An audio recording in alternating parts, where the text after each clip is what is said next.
قرآن مجید فرقان حمید نے میاں بیوی کا جو رشتہ بیان کیا ہے نا، اس رشتے کو آپ سمجھیں جو قرآن پاک نے میاں بیوی کا رشتہ بیان کیا۔ کہن لباس لکم وانتم لباس لہن، فرمایا بیویاں تمہارا لباس ہیں اور تم ان کا لباس ہو۔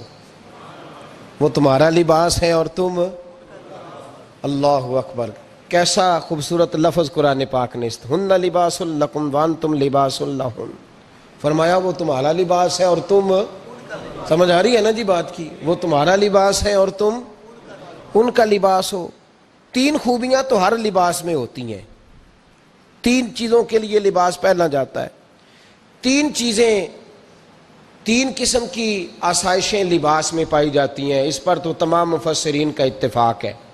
سب سے پہلی چیز، لباس جو ہوتا ہے وہ بندے کو گرمی اور سردی سے بچاتا ہے۔ سخت سردی میں لباس لے لیں تو بندہ سردی سے بچ جاتا ہے۔ اس کا مطلب یہ ہوا کہ میاں بیوی ایک دوسرے کا لباس ہیں۔ اگر بیوی کی طرف کوئی تکلیف آتی ہے تو میاں اس کو بچاتا ہے، اور اگر میاں کی طرف کوئی تکلیف آتی ہے تو عورت اس کو بچاتی ہے۔ میاں بیوی ایک دوسرے کا لباس ہے۔ لباس کیا کرتا ہے؟ لباس آدمی کے عیب چھپاتا ہے، اس کے وجود پر کتنے دھبے ہیں، کتنے نشان ہیں، وہ سارے چھپا لیتا ہے لباس۔ میاں بیوی ایک دوسرے کے عیب چھپانے والے ہوتے ہیں، عیب بتانے والے، رونا رونے والے نہیں ہوتے کہ بی بی جب بھی میکے گئی اس نے جا کے رونا شروع کر دیا، اتنی میں تانگو دوسرا ہے ہی کوئی نہیں۔ اور خامد صاحب جب بھی ملے انہوں نے ایک ہی راگ الاپنا شروع کر دیا کہ میری کیا بات تھی، مجھے مل کیا گیا ہے، میں کیا تھا، میرے ساتھ ہوا کیا ہے۔ تو لباس ہیں، ایک دوسرے کا عیب چھپائیں گے، بولیے ایک دوسرے کا عیب چھپائیں گے، ایک دوسرے کی غلطیوں کی پردہ پوشی کریں گے۔ اور تیسرا، لباس کا کیا مقصد ہوتا ہے؟ لباس شخصیت کا آئینہ دار ہوتا ہے۔ لباس آدمی کی اچھی اور خوبصورت طبیعت کا حصہ ہوتا ہے۔ جو لباس ہوتا ہے وہ انسان کو زینت بخشتا ہے، خوبصورت کر دیتا ہے۔ داڑھی والا آدمی ننگے سر پھرے تو خوبصورت نہیں لگتا، ٹوپی پہن لے تو بڑا پیارا لگتا ہے، ٹوپی پہنے تو بڑا، اور اگر امامہ باندھ لے تو نور نالا نور ہونا شروع ہو جاتا ہے۔ اللہ کرے آپ خوش ہو جائیں، آمین تو کہہ دیں، اور اللہ کرے فجر کی نماز آپ امامہ باندھ کے پڑھ لیں، آمین تو کہیں۔ چلو کونی جنہ دی داڑھی نہیں انہوں نے رکھنی چاہیے دیئے، جنہ دی نہیں ہونا نو موضوع نہیں تھا، پر ہماری بھی مجبوری ہے، داڑھی آئی جاتی ہے ہر موضوع میں شامل ہو جاتی، رکھنی چاہیے۔ سب یاد رکھیں، لباس آدمی کو زینت دیتا ہے۔ قرآن مجید کے لفظوں پہ غور کرو، اگر تو شادی کے بعد بیوی کے آنے کی وجہ سے خامد کو سکون نہیں ملا تو اس کا مطلب ہے اس نے گھر کو زینت نہیں دی، اور اگر شادی کے بعد اس بچی کو تحفظ نہیں ملا، اس کو اپنے گھر کے اندر سکون نہیں ملا، تو اس کا مطلب ہے خامد نے اسے زینت، اس لباس نے زینت نہیں دی۔ میاں بیوی ایک دوسرے کا لباس ہے۔ اس مقدس رشتے کو اسلام نے باندھا، اور لباس کہہ کے باندھا۔ میرے رسول کریم علیہ السلام نے پہلے تو خارجی لوگوں کو منع کیا ہے۔ میری ذاتی رائے یہ ہے کہ میاں بیوی کی ذاتی لڑائی کوئی بھی نہیں ہوتی، ذاتی لڑائی، میری باتوں کی سمجھ تو آ رہی ہے نا آپ دوستوں؟ کوئی نہیں آ رہی؟ اللہ جزا دے آپ۔ میاں بیوی کی ذاتی لڑائی کوئی نہیں ہوتی۔ ہوتا پتہ کیا ہے؟ لڑکے سے پوچھیں کہ بتائیں جناب کیا حال ہے، تو کہتے ہیں بیوی میری صحیح ہے، اس کے گھر والے نہیں صحیح۔ سنا ہے آپ نے بھی کبھی یہ لفظ؟ تو اسی طریقے سے اگر لڑکی سے پوچھیں کہ تیرا کیا حال ہے، تو کہتی ہے خامن تو میرا دھیان رکھتا ہے، اس کی اماں نہیں خیال رکھنے دیتی۔ تو لڑائی جو ہوتی ہے وہ تیسرے آدمی کی وجہ سے ہوتی ہے۔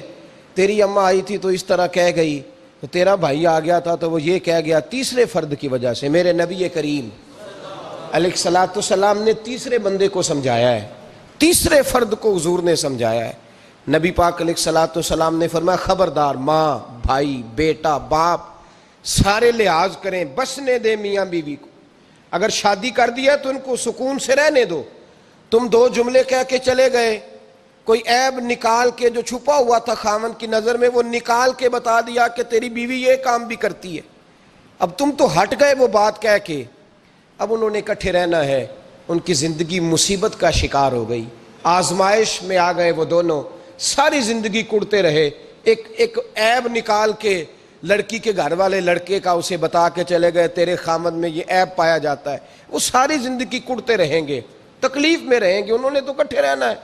بتانے والا چلا گیا، میرے رسول کریم صلی اللہ علیہ وسلم فرماتے ہیں لعنتی ہے وہ شخص، لعنتی ہے وہ شخص۔ یا رسول اللہ کون سا؟ فرمایا جو بیوی کو مرد کے خلاف اکساتا ہے اور مرد کو بیوی کے خلاف اکساتا ہے، وہ لعنتی ہے، ملعون ہے، رحمت الہی سے دور ہے وہ شخص۔ انہیں قریب کرنے کی کوشش کر، تو ان کے اندر محبت پیدا کرنے کی کوشش کر۔ میرے نبی کریم علیہ الصلاۃ والسلام نے جب حضرت سیدہ فاطمہ الزہرا رضی اللہ تعالی عنہا اور جناب سیدنا علی المرتضیٰ رضی اللہ تعالی عنہ کی شادی کی تو نبی پاک نے دونوں کے سر جوڑے اور دونوں کے درمیان محبت کی دعا فرمائی، دونوں کے درمیان محبت کی دعا فرمائی۔ اور نبی پاک صلی اللہ علیہ وسلم حضرت فاطمہ کے سامنے جناب علی کے فضائل بیان فرماتے، اور جناب علی آتے تو نبی پاک فرماتے فاطمہ تو میرے وجود کا حصہ ہے، وہ تو میرے جگر کا ٹکڑا ہے۔ تو ان دونوں کے درمیان الفت پیدا، یہ سب سے پہلے تو خارجی لوگ اس بات کا خیال کریں، سب سے پہلے تو خارجی لوگ خیال کریں، توجہ دیں کہ ان کو بکھرنے سے بچائیں۔ اب میاں بیوی بھی سمجھ لیں کہ ہماری ذمہ داریاں کیا ہیں۔ مسند امام احمد بن حنبل میں حضرت ابو درداء رضی اللہ تعالیٰ عنہ سے حدیث مروی ہے، نبی کریم صلی اللہ علیہ وسلم کی بارگاہ میں ایک خاتون نے آ کے عرض کیا یا رسول اللہ صلی اللہ علیہ وسلم مجھے بتلائیے خاوند کا حق کیا ہے۔ یہ جو حدیث سنانے لگا ہوں نا، یہ بیٹی کو سنانی ہے، جا کے یہ ٹیلی فون کر کے بہن کو سنانی ہے، صرف بیوی کو سنانے کی نہیں ہوتی یہ چیزیں۔ یہ حدیث بیٹی کو سمجھائیں، بہن کو سمجھائیں، ان لوگوں کو سمجھائیں تاکہ، اور یہ یاد رکھیں خاوند کے حقوق اگر بچی کے گھر والے اسے سکھائیں نا تو اس کی سمجھ میں جلدی آ جائیں گے، اور بیوی کے حقوق اگر خاوند کے گھر والے اس کو سمجھائیں تو اس کی سمجھ میں بات جلدی آئے گی، وہ خیر خواہ سمجھتے ہیں اپنے رشتہ داروں۔ یہ والی حدیثیں ان لوگوں کو سنانی چاہیے جن لوگوں کا بچہ ہے یا بچی ہے، متعلقہ آدمی حقوق بیان کرے۔ جب متبادل چیز کسی کے سامنے آتی ہے تو وہ کئی دفعہ سمجھتے ہیں کہ خلوص اس میں پورا نہیں پایا جاتا۔ حضرت ابو درداء رضی اللہ تعالیٰ عنہ فرماتے ہیں ایک خاتون حضور کی بارگاہ میں آئی، عرض کرنے لگی یا رسول اللہ صلی اللہ علیہ وسلم میں نکاح کرنا چاہتی ہوں، شادی کرنا چاہتی ہوں، مجھے بتلائیے خاوند کا حق کیا ہے، اگر تو میں ادا کر سکتی ہوں تو میں نکاح کروں ورنہ میں اس کام سے بچوں۔ میرے نبی کریم علیہ الصلاۃ والسلام نے فرمایا بی بی اگر خاوند کے ناک سے رینٹ نکلے، ریشہ نکلے، پیپ بہے اس کی ناک سے، اور بی بی اپنی زبان سے وہ صاف کر دے تو پھر بھی اس کا حق ادا نہیں ہوتا۔ حضرت ابو درداء کہتے ہیں آنکھ کھول کے اس عورت نے دیکھا تو میرے نبی پاک نے اگلے جملے ارشاد فرمائے، حضور نے فرمایا تو ان باتوں میں حیرت کر رہی ہے، میں اگر خدا کے علاوہ کسی کو سجدے کا حکم دیتا تو میں عورت کو کہتا اپنے خاوند کو سجدہ کرے، میں اس کو کہتا یہ کام کرے۔ میرے رسول کریم علیہ الصلاۃ والسلام نے حقوق کا تعین فرمایا، حقوق کا تعین فرمایا، اور نبی کریم صلی اللہ علیہ وسلم نے فرمایا جو عورت اس حال میں مر گئی، اس حال میں دنیا سے گئی کہ اس کا خاوند اس سے راضی تھا، اس کا شوہر اس سے راضی تھا، اس کا گھر والا اس سے مطمئن تھا، تو میرے نبی پاک فرماتے ہیں جب دنیا سے جائے گی تو رب کریم جنت کا دروازہ کھول کے فوراً ہی جنت میں داخل فرما دے گا، اس کو بغیر روک ٹوک جنت دے دی جائے گی۔ شرط یہ ہے کہ وہ جب دنیا سے جائے تو اس حال میں جائے کہ اس کا خاوند اس سے شکوے نہ کرتی پھرے، شکایتیں نہ کرتی پھرے، شکایتیں نہ کرے۔ ہمارے زمانے میں شکایتیں ہوتی ہیں اور خواتین، عورتیں اس بات کو سمجھتی نہیں کہ اللہ نے جو میرے نصیب میں رکھا تھا اور جو خاوند رب نے میرے لیے پسند کیا تھا وہ اللہ نے مجھے عطا فرما دیا ہے۔ وہ شکوے کرتی ہیں، شکایات کرتی ہیں، اور دوسری عورتوں کو سامنے رکھ کے وہ فلاں کے حصے میں یہ چیز آئی، فلاں کے حصے میں یہ چیز آئی، فلاں کا خاوند یوں کرتا ہے، شکوہ کرتی ہیں۔ میرے رسول پاک علیہ السلام نے فرمایا عورتیں کثرت سے جہنم میں جائیں گی، کثرت سے۔ تو ایک صحابی رو پڑے، ایک حدیث میں لفظ یہ ہے رو پڑے، عرض کرنے لگے یا رسول اللہ وہ ہماری مائیں بھی ہیں، بیٹیاں بھی ہیں، بہنیں بھی، حضور جہنم میں جائیں گی؟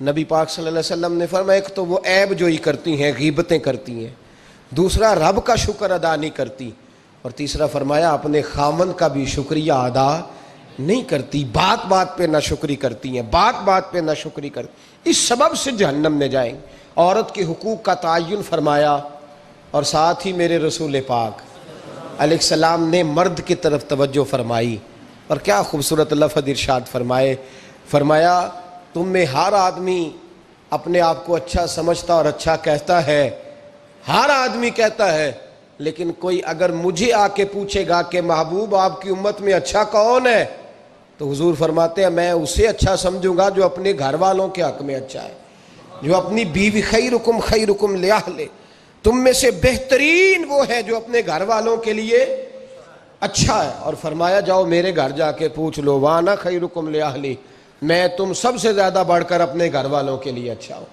تم میں بہترین وہ ہے جو اپنے گھر والوں کے لیے، بال بچوں کے لیے، بیوی کے لیے اچھا ہے۔ رسول کریم علیہ السلام نے خاوند کو حکم دیا اور ارشاد فرمایا کہ عورت ٹیڑھی لکڑی ہے، بیچاری کو اللہ نے عقل پوری نہیں دی۔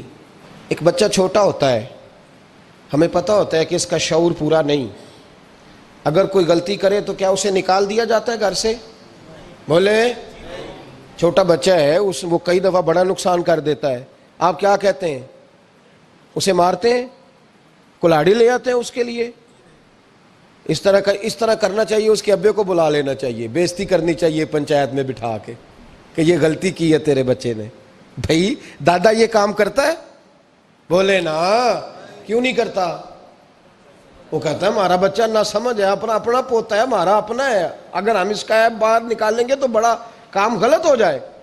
لیکن وہی ابا جی جب بہو کوئی غلطی کر بیٹھتی ہے تو پنچایت بلاتے ہیں، لوگوں کے سامنے معاذ اللہ تعالیٰ بڑی کڑوی کسیلی باتیں کرتے ہیں، ایسی باتیں کرتے ہیں کہ جو ان کی بیٹی کے بارے میں کہی جائے تو وہ کبھی پسند نہ کریں، اتنے سخت جملے کہے جاتے ہیں، بیٹی والے کو رسوا کیا جاتا ہے۔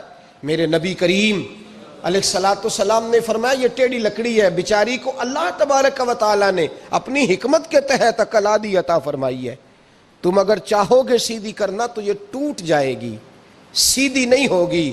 حضور کیا کریں؟ فرمایا اس کے ساتھ گزارا کرو، اللہ تمہیں اجر عطا فرمائے گا، اس کے ساتھ وقت گزارو، اللہ تمہیں اس کا، یہ ذہن بنانا چاہیے خاوند کو کہ یہ، اور خاوند کی ذمہ داری ہے۔ اعلیٰ حضرت رحمۃ اللہ علیہ نے فتاوی رضویہ کی 24ویں جلد میں بالتفصیل لکھا ہے، آپ فرماتے ہیں خاوند کی ذمہ داری ہے عورت کو کپڑا فراہم کرنا، روٹی فراہم کرنا، رہنے کے لیے گھر دینا، نان نفقے کا خیال کرنا، اور آپ فرماتے ہیں اگر وہ مطالبہ کرے تو ہفتے میں ایک دن اس کے ماں باپ سے ملانے بھی لے جا سکتا ہے، ہفتے میں، جی کوئی نہیں بول دے تسی، ہفتے نہیں، یہ نہیں صحیح لفظ، ہر ہفتے اے سوکھ ہے، کدوں ملان کھڑنا ہے؟ پاویں نہ بولو، گل جڑی سچی ہو تے سچی ہے، ملان کدوں لے جانا ہے؟ اچھا اپنی اماں نو روز ملدا ہے سویرے شام، تے وہ کہندی مینوں بھی اماں نو ملا لیا، تے کہندا روز نہیں جائیدا، تے تم بھی نہ ملا اپنی اماں نو روز بھائی۔ دیکھیں نا اعلیٰ حضرت فرماتے ہیں ہفتے میں ایک دفعہ ماں باپ سے، بولے، بیٹی کا پیار ماں باپ سے زیادہ ہوتا ہے کہ بیٹے کا؟ لو تو سارے نو پتہ ہے، یعنی تسی گھٹ کر دے ہو نا، تاں بیٹی دا نام لیا جے، صحیح بات کر رہا ہوں؟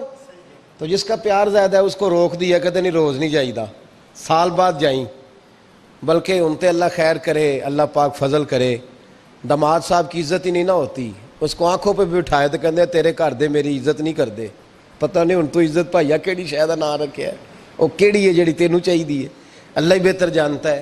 عزت نہیں کرتے تو لہذا میرا پروٹوکول نہیں، پھول لے کے کھڑے نہیں ہوتے گلی میں، وہ باہر نہیں نکلتے، وہ اشتہار نہیں چھاپتے کہ داماد صاحب آ رہے ہیں، اور ویسے بھی میں کہاں جاؤں، مطلب یہ کہ چپس بھی نہیں ہے، انہوں نے سنگ مرمر بھی نہیں لگوایا ہوا، تو میں کیسے جاؤں، میری شان کے خلاف۔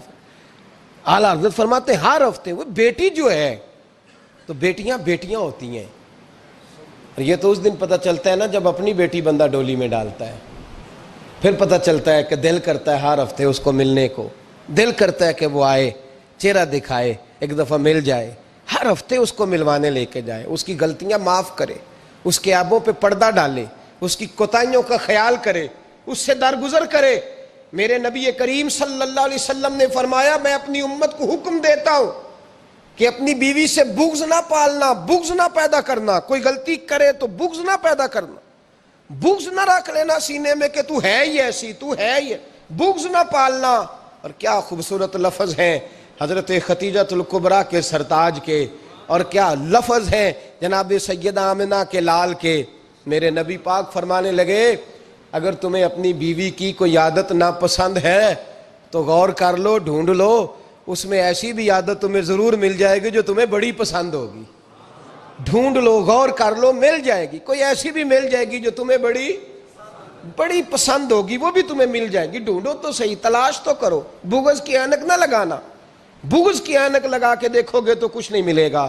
نبی رحمت سید عالم صلی اللہ علیہ وسلم، پہلی بات یہ ہے کہ اللہ کے حبیب نے تعین فرمایا، اور پھر عملی طور پر حضور نے وہ چیزیں کر کے دکھائیں۔ السلام علیکم، آپ لوگ میرے چینل کو لائک کریں، سبسکرائب کریں، شیئر کریں، آگے میں اور اسلامک ویڈیو ڈالتی رہوں گی۔